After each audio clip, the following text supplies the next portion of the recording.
እቲ ኣብ በረኻታት ዝካየድ ዝነበረ ፋሉል ቀይዲ በትሪ ኮራር መዓድን ቀስ በቐስ ናብ ከተማ ሽረ እንዳስላሴ ኣትዩ ከም ዘሎ ዝሕብር ጸብጻብ ኢና ረኺብና ዘለና። ወርቂ ብበዝሒ ዝርከቦ ሓመድ ካብ ኣስገረ ጽምብላ ኣድያቦ ብሲኖትራክ ተጻዒኑ ኣብ ከተማ ሽረ እንዳስላሴ ኣብ እትርከብ ጣብያ ሰላም ይራገፍ ኣሎ።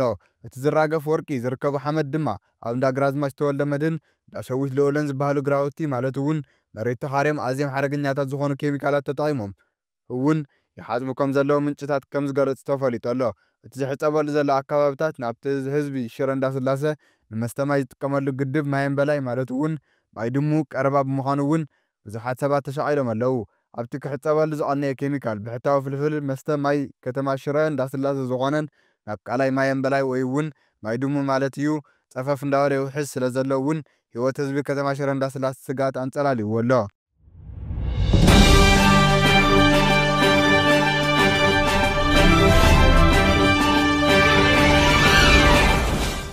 ኣመሓዳሪ ወረዳ ታሕታይ ቆራሮ ካብ ህዝቢ ጥርዓነት ምስ ቀረበሉ ደው ከብሎ ተንቀሳቒሱ እኳ እንተነበረ ካብ ሰራዊት ትግራይ ናብ ዝብሉ ኣካላት ተደዊሉ ኢዱን እግሩን ኣኪቡ ስቕ ክብል ከም ዝተገደደ እውን ምንጭታት ሓቢሮም። ስለዚ ዝምልከቶ ኣካል ምርመራ ገይሩ ናይቲ ቃላይ ጥዕና ከይተረጋገፀ ህዝቢ ከተማ ሽረ ማይ ቡምባ ከይጥዕም እውን ክንጋሮ ይግባእ። ምክንያቱ ድማ ገሊኦም ኬሚካላት ካንሰር ዘትሕዙ ኣብ ጥንሲ ምዝባዕ ዝፈጥሩ ኣካላት ጉድኣት ክውለዱ ዝገብር እዩ ዝብል ሓበሬታ እዩ ወፂኡ ዘሎ።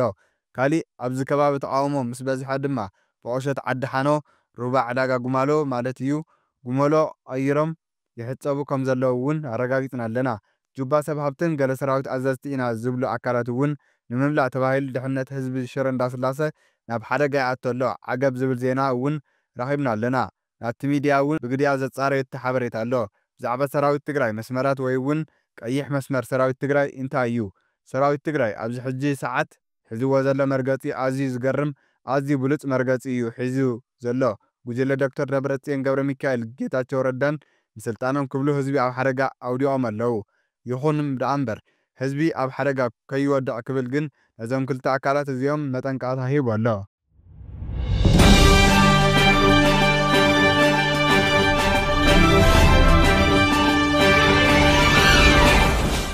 ሰራዊት ትግራይ ክልቲኦም ጉጅለታት ጸገሞም ንክፈትሑ ጻዕሪ ዝገብር ዘሎ እዩ። እዚ ሰራዊት እዚ ንክልቲኦም ሓይልታት ዘቐመጡ ቅድሚ ኩነታት ኸ እንታይ እዩ ዝብል ክነቕርበልኩም ኢና። ቀዳማይ ናይ ፖለቲካ ጸገም ብደቂ ትግራይ ጥራሕ ክፍታሕ ኣለዎ እዩ ዝብል ዘሎ ሰራዊት ትግራይ TDF። ካልኣይ ብክልቲኡ ወገን ዘሎ ፍሉይ ጸለመት ደው ኣቢሉ ኢልዎም ኣሎ። ሳልሳይ ሓደሽቲ መደባት ሽሞታት እውን ደው ይበል ኢሉ ኣሎ። በዚ ኣጋጣሚ እዚ ክቡራት ተመልከትቲ 5 ዝኾኑ ናይ ስልጣን ምቅያር ገይሩ ኣሎ። ግዝያዊ ምምሕዳር ትግራይ ንህዝቢ ትግራይ ሰላም ክበሃል ናይ ስልጣን ምሻሙን ሙራድን ተዘይካየድ ዝብል ኣማራፂ መፅኡ ኣሎ። ራብዓይ ብሚድያታት ዝግበር ወፍርታትን ምጥቕዓዕን ደው ይበል ኢሉ ኣሎ። ዘይትኽክለኛ ናይ ሚድያ ኣጠቓቕማን ፕሮፓጋንዳን እውን ዝተመልከተ ሰራዊት ትግራይ ቀይሕ መስመረ እዩ ኢሉ ዘሎ። እቲ ሰራዊት ፍጹም ኣይዕገሶምን እየ ዝበሎም ነጥብታት ኸ እንታይ እዮም እንድሕር ደኣ ኢልና ሓደ ነቲ ህዝቢ ትግራይ ዝዘርግ ነገር ኣይንዕገስን እዩ ኢሉ ዘሎ። ብጣዕሚ ትኽክል እውን ድማ ንመኸተና ሰራዊትናን ዘነኣሱን ነገራት ዘመራስሑን ዘረባታት እውን ኣይንዕገስን ኢሉ ኣሎ። እዚ እቲ ዋና ጉዳይ እዩ። ልዕልነት ሕግን ስርዓትን ክኽበር ግድን ክንሰርሕ ኢና ኢሉ ኣሎ። ሰራዊት ትግራይ TDF ንናይ ውሽጣዊ ፖለቲካዊ ጸገማት ድማ ትግራይ ናይ ደገ ኢደ ኣእታውነት ፍጹም ኣይንዕገስን እውን ኢሉ ኣሎ። ስምምዕነት ፕሪቶርያ ናይ ፖለቲካዊ ንሕንሕ ኣካል ገይሩ ዝሰርሕ ነቲ ስምምዕ ፕሪቶርያ ናብ ሓደጋ ዘእቱ ነገር ፍጹም ኣይንዕገስን ኢሉ ኣሎ። ናይ ሰራዊትና ህልውና የገድሰና እዩ። ፖለቲካዊ ፍልልያትኩም ክትሰዓሩ ክትብሉ ነቲ ሰራዊት መሳርሒ ክትገብሩ ኣይንፈቅድን ኢሉ ኣሎ። TDF ሰራዊት ትግራይ ግዝያዊ ምምሕዳር እንትጣየሽ ብኮንፈረንስ ወፂኡ ዝነበረ ስምምዕ ነይሩ ንሱ እውን ኣብ ግምት ክኣቱ ኣለዎ ይብል። ብምስዕዓር ትፈትሕዎ ነገር የለን ብዘረብ ጥራሕ ኢኹም ክትፈትሕዎ ትኽእሉ ናብ ድርድር ክእቱ ኣለዎ ባህላ እዩ። እዚ ኩሉ ብድርድር ጥራሕ ኢኹም ክትፈትሕዎ ዝግባእ ዝብል እውን ቅድመ ኩነት ወይ እውን ምኽሪ ሓሳብ እውን ኣቕሪቡ ኣሎ። ብወገን ዶክተር ደብረጽዮን ገብረ ሚካኤል ዝምራሕ ጉባኤ ዘካየደ ህወሓት ዘለዎ መርገፂ እንታይ እዩ ኢሎም ንዝሓቱ ኣካላት ሓደ እቲ ኩሉ ትብልዎም ዘለኹም ቅድመ ኩነት ኣይንቕበልን እዩ ዝብል። ካልኣይ ህወሓት እውን ኣብ ቅልውላው የላን ድሒናያ እዩ ዝብል። ሳልሳይ ህወሓት ኣብ ዘተኣማመን ብርኪ በፂሓ ኣላ ይብል። ከደራደር ዝኽእል ኣብ ናይ ፕሬዚደንት ሹመት ጥራሕ እዩ ዝብል እውን መርገፂ ከም ዘሎ እዩ ዝስማዕ። ካብ ህወሓት ብዶክተር ደብረጽዮን ገብረ ሚካኤል ዝምራሕ ማለት እዩ። ብወገን ጌታቸው ረዳ ዝምራሕ ድማ ጉባኤ ዘካየደ ህወሓት ዘለዎ መርገፂ ኸ እንታይ ዝብል እንድሕር ኢልና ናይ ፕሬዚደንት ይኹን ናይ መንግስቲ ምትዕርራይ ብዝምልከት ኣይንዘራረብን ዝብል መርገፂ ኣለዎ። ኣብዞም ጉዳያት ብወገን ኣዘዝቲ ሰራዊት ዘሎ መርገፂ ኸ እንታይ ዓይነት መርገፂ ኣሎ ብዝብል ንሕና ስልጣን ኣሕዲግና ክንበኩም ስለ ዘይንኽእል ከምኡ እውን ስለ ዘይንደሊ ከምኡ እውን ክንገብር ስለ ዘይብልና ብዘረብ ጥራሕ ኢኹም ትገብርዎ እዩ ዝብል ብትኽክል ድማ ናብ ዝርርብ ክትኣትዉ ኣለኩም ክንሕግዞ እንኽእል ክልቲኹም ኣካላት ናብ ድርድር ዘቕርበኩም ነገራት ሒዝኩም ንዑ ንሕና ድማ ንኽልቲኹም ዘስማዕምዐኩምን ዘየስማዕምዐኩምን ፈሊና ክነቀራርበኩም እዚኣ ጥራሕ ኢና ክንገብር ንኽእል ዝብል ምላሽ ካብ TDF ተዋሂቡ ኣሎ። ኣብዚ ጉዳይ ብወገን ቤት ጽሕፈት ሕወሓት ዝመርሖ ሕወሓት ዘለዎ መርገፂ ኸ እንታይ እዩ እንድሕር ዳ ኢልና ሕወሓት ሓደ እያ ዝተፈላለየ ሕወሓት የለን ጉጅለ ጌታቸው ጉጅለ ደብረጽዮን ዝበሃል የለን ሓደ ሕወሓት እዩ ዘሎ ዝብል መርገፂ ኣሎ። ንሱ ድማ እቲ ጉባኤ ዘካየደ ሕወሓት እዩ እዮም ዝብሉ ሕወሓት ዝራገፈ ኣራጊፉ ጠንኪሩ ድሒኑ ወፂኡ ኣሎ ዝብል እውን ኣሎ። ኣብ ደገ እንተዘይኮይኑ ኣብ ውሽጥና ፀገም የለን ብዓለም ኣኼባ ረጊፆም ዝወፁ ሰባት እምበር ጉጅለ ናይ ሕወሓት ክፋል ዝበሃል የብሉን ዝተባረሩ ሰባት እዮም ክበሃሉ ዘለዎም ዝብል መርገፂ እውን ኣሎ። ብወገን ዶክተር ደብረጽዮን ገብረ ሚካኤል ዘለዎ ሕማቑ ፈሊጡ ጉባኤ እንትካየድ ክባረር እየ ክሕተት እየ ኢሉ ገሚቱ ዝሃደመ እዩ ኢሎም እዮም ዝገለጽዎ ከም ውድብ ኣይቁፀርን ድማ ኢሎም ኣለዉ። ሕወሓት ንምፍራስ ኣብ ውሽጡ ኮይኑ ዝሰርሕ ዝነበረ እዩ ተሓታቲ ሕወሓት እየ ኢሉ እውን ክሓስብ የብሉን ይብሉ ክሳብ መወዳእታ ነይሩ። ኣብ መወዳእታ ኣኼባ ነይሩ ኣብታ ጉባኤ ስለ ዝተረፈ ብሕገ ደንብና መሰረት ድማ ተባይሪ ይብሉ ሕወሓት ዶክተር ደብረጽዮን ገብረ ሚካኤል መርሕዎ ጉጅለ ኣብዞም ጉዳያት ወገን ኣይተ ጌታቸው ረዳ ዝምራሕ ጉባኤ ዘካየደ ጉጅለ መርገፂ ድማ ሕወሓት ሓደ እዩ ሕወሓት ፀንሐ ነባር ሕወሓት እዩ ጉባኤ ኣካይደ ዝብል ዘሎ ሓይሊ ዘይ ሕጋዊ እዩ ውድብ ንምፍራስ እዩ ዝንቀሳቐስ ዘሎ ንሕና ሕጋዊ ወረቐት ሕወሓት ብደርድር ክነምልስ ኢና እቲ ጉባኤ ከካይድ እየ ዝብል ዘሎ ናይ ሕወሓት ሕገ ደንቢ እውን ጥሒሱ እዩ እቲ ጉባኤ ብዙሓት ወረዳታት ዞባታት እውን ዘይተሳተፍሉ ጉባኤ እዩ ዝብል መርገፂ እውን ከም ዘለዎ ኢና ንፈልጥ። ልዕሊ ፍርቂ ማእኸላይ ኮሚቴ ዘይተሳተፈሉ ጉባኤ እዚ ጉባኤ ኣይኮነን እዮም ዝብሉ በዓል ጌታቸው ረዳ ድማ ማእኸላይ ቁፅጥር ኮሚሽን እውን ዘይተሳተፈሉ ጉባኤ እዩ ኢሎም ድማ ይውስኹ። መረፃ ቦርድ ኢትዮጵያ እውን ኣይሕጋውን ኢሉ ዘይተቐበለ እዩ ዲሞክራሲያዊ ዘይኮነስ ሓሳብ ሒዙ ዘይወፅእ ኣንፈት ዘይብሉ ጉባኤ ይኽብሉ ድማ እዮም ዝወቕስዎ በዓል ጌታቸው ረዳ ኩነታት ዘይገምገመ ክግምግም እውን ድሌት ዘይብሉ ጉባኤ እዩ ስለዚ ሕጋዊ ጉባኤ ድማ ኣይኮነን ይብሉ። ዶክተር ደብረጽዮን ገብረ ሚካኤል ዝምራሕ ሕወሓት ድሕሪ ጉባኤ ክነካይድ ኢና ኢሎም ዝሓዝዎም ነጥብታት ድማ ቀልጢፍና ናብ ህዝብና ወሪድና ህዝብናን ኣባልናን ወዲብና ናይ ባዕልና ፖለቲካና ክንሰርሕ ኢና መንግስቲ ንቆፃፀር መንግስታዊ ሓላፍነት እውን ክነመዓራሪ ኢና ትእምት ክንቆፃፀር ኢና ሓላፍነት እውን ክነመዓራሪ ኢና ሰራዊት ብዝተፈላለየ መንገዲ ኣብ ጎንና ክስለፍ ክንገብር ኢና ዘይሕግዘና ተኮይኑ እውን ከመይ ጌርና ትርጉም ዘይብሉ ንገብሮ ትልሚ ንሕንፅፅ ተፈንጨለ ማእኸላይ ኮሚቴ ናበና ዝመፀሉ ዕድል ተሃልዩ ነምፅኦ ተዘይኮይኑ ድማ ካብ ህዝቢ ንንፅሎም።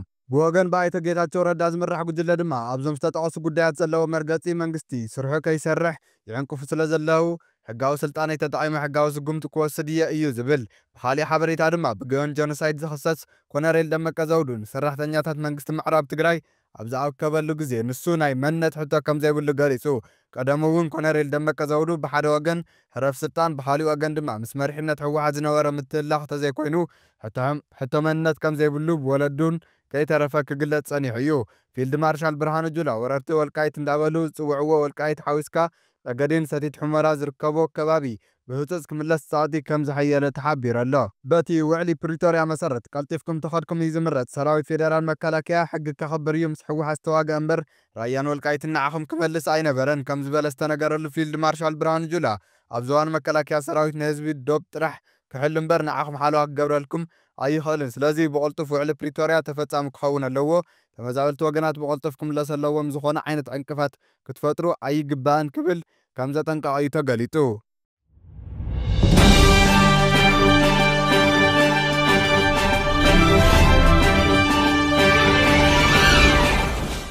ፊልድ ማርሻል ብርሃኑ ጁላ ብፍላይ ነቶም ኣስመላሽ ኮሚቴ ዝበሃሉ ኣብዚ ክትሰርሑን ክትተሓባበርን ግዴታኹም እዩ ኣብ ዞባ በዝሒ ሰፊሩ ዘሎ ሰራዊትና ብጀካ ውሕድ ሓይሊ ሰብ ዝበዝሐ ናብ ካሊእ ወፍሪ ንወፍሮ ኢና ኢሉ ከም ዝተዛረበ ዝተነገረሉ ኮይኑ ሕዚ ድማ ካልኣይ ዙር ኣኼባ ኣብ ባህር ዳር ተረኺቡ ኣሎ። ፊልድ ማርሻል ብርሃኑ ጁላ ድሕሪ ምስ ናይ ትግራይ ኣዘዝቲ ሰራዊት ዘተ ምዝዛሙ ኣብቲ ኣብ ባህር ዳር ዘካየዱ ኣኼባ ድሕሪ ሰዓት ድማ ምስ ተወከልትን ኣመራርሓን ኣስመላሽ ኮሚቴ ኣምሓራ ኣብ ባህር ዳር ዘተ ከም ዘካየደ ተገሊጹ ኣሎ።